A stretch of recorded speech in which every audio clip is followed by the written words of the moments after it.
अस्सलाम वालेकुम नाज़रीन।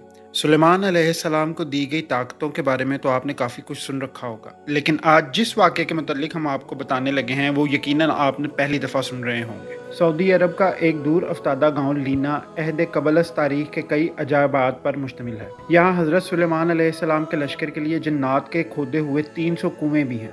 इनमें से बेशतर अगरचा नकारा हो चुके हैं, मगर 20 कुओं से अब भी लोग मीठा पानी हासिल करते हैं।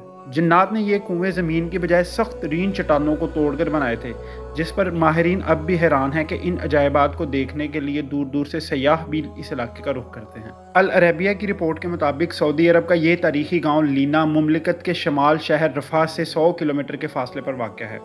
ये कदीम इलाका स्ट्रेटजिक अहमियत के साथ साथ आसार कदीमा की वजह से मुल्क भर में शोहरत रखता है। यहाँ एक कदीम किला भी है। पुराने ज़माने में बैतुल मुक़द्दस और यमन के माबैन पैदल सफ़र का मशहूर रास्ता इसी गांव से गुजरता था। अदन से इराक़ जाने वाली मलका ज़ुबैदा की बनाई हुई मशहूर सड़क दरबे ज़ुबैदा भी यहीं से होकर जाती थी। सऊदी मुहक्किक हमदुल जासिर का कहना है कि यह कदीम गाँव में हज़रत सुलेमान का लश्कर भी उतरा था। हज़रत सुलेमान अलैहिस्सलाम जब अपना लश्कर लेकर यमन जा रहे थे तो यहाँ ठहरे थे। इस बेआबो गया इलाके में लश्कर को पानी की ज़रूरत आई तो हज़रत सुलेमान अलैहिस्सलाम ने जन्नात को हुक्म दिया कि वह हंगामी तौर पर कुएँ खोदें। तो जन्नात ने चट्टानों पर मुश्तमिल इस सख्त तरीन ज़मीन में 300 कुएँ खोद दिए थे। ये इंतहाई गहरे कुएँ अब भी अपनी असली हालत में मौजूद हैं, जिन्हें ज़मीन पर अब भी अपना वजूद रखने वाला मौजज़ा करार दिया जा रहा है। जन्नात ने चट्टानों को काटने के लिए ड्रिल मशीन की तरह का कोई आला इस्तेमाल किया था, जिसके निशानात अब भी कुओं के चारों तरफ वाज़े तौर पर देखे जा सकते हैं। माहिरीन इस पर तहकीक कर रहे हैं कि जन्नात ने आखिर किस तरह इन सख्त तरीन चट्टानों को 60 से 80 मीटर गहराई तक काटा था और उन्होंने कौन से आलात की मदद हासिल की थी। अगरचा इन 300 में से सिर्फ 20 कुएं ही कारआमद रह गए हैं, तो हम सारे कुओं के निशानात अब भी यहाँ मौजूद हैं।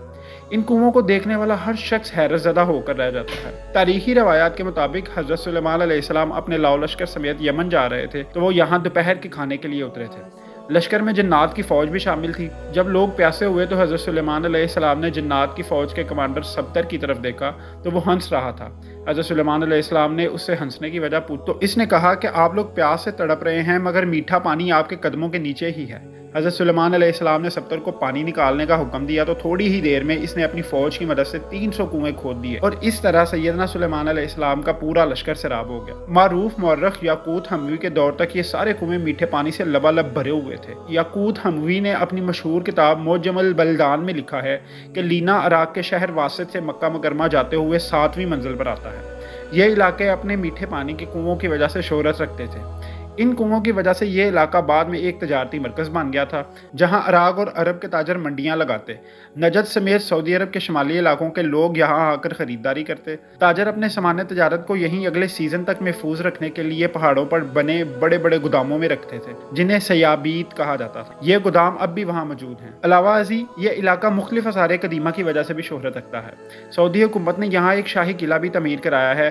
1354 हिजरी में तमीर होने वाले इस किले को गारे, पत्थरों और लकड़ियों की मदद से बनाया गया है। वाज़ेह रहे कि हज़रत सुलेमान अलैहिस्सलाम को हक़ तआला ने जन्नात पर भी हुकूमत दी। जन्नात ने इनके हुक्म से बैतुल मुक़द्दस की तमीर में हिस्सा लिया था। वो दूर दराज से पत्थर और समुंदर से मोती निकाल कर लाते थे।